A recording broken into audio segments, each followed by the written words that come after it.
ఈరోజు గోకరకాయ కర్రీ చేసుకున్నాము. ముందుగా స్టవ్ ఆన్ చేసుకొని ఒక గిన్నెలో నీళ్ళు పోసుకొని గోకరకాయలు వేసుకొని కొద్దిగా ఉప్పు, కొద్దిగా పసుపు వేసుకోవాలి. ఎందుకంటే ఈ పచ్చిది అనేది పసరు అనేది ఉండకుండా వెళ్ళిపోతుంది ఉప్పు పసుపు వేసుకుంటే. కూరగాయలు ఏదైనా సరే ఉడకబెట్టుకున్నప్పుడు కొంచెం ఉప్పు పసుపు వేసుకోవాలి.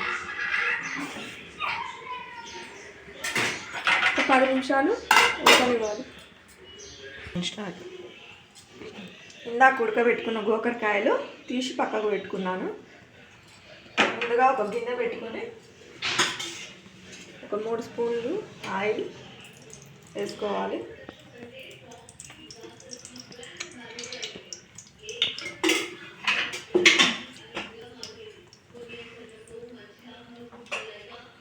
ముందుగా కొద్దిగా జీలకర్ర,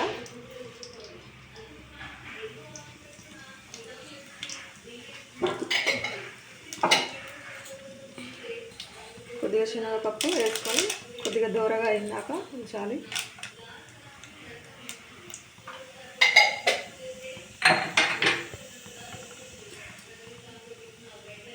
కొద్దిగా దూరగా అయిన తర్వాత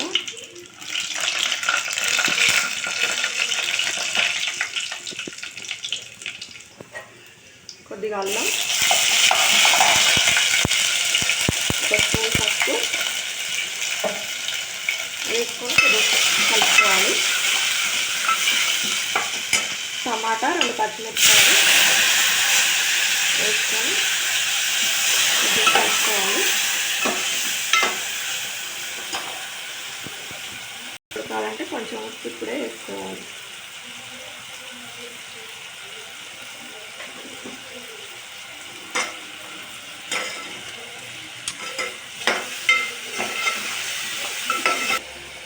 ఒక 2 నిమిషాలు టమాటా మగ్గే వరకు మూత పెట్టుకోవాలి. టమాటా అయితే మంచిగా ఇలా మగ్గింది కాబట్టి ఇప్పుడు గోకరకాయ వేసుకోవాలి. గోకరకాయ ముందు ఉడకబెట్టుకున్నాం కాబట్టి మంచిగానే టమాటాలో ఒక 2 నిమిషాలు మగ్గితే సరిపోతుంది.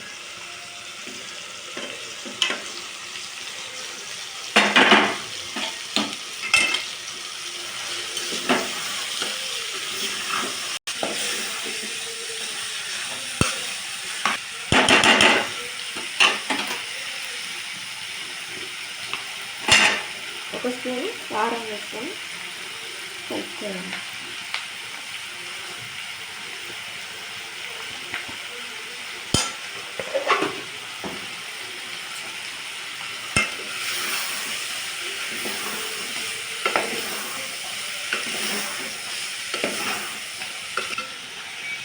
ఒక 2 నిమిషాలు మూత పెట్టుకోవాలి. మంచిగా ఫ్రై అవుతుంది.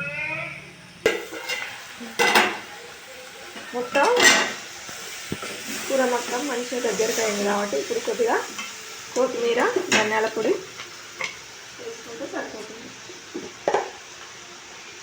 కొద్దిగా ధనియాల పొడి,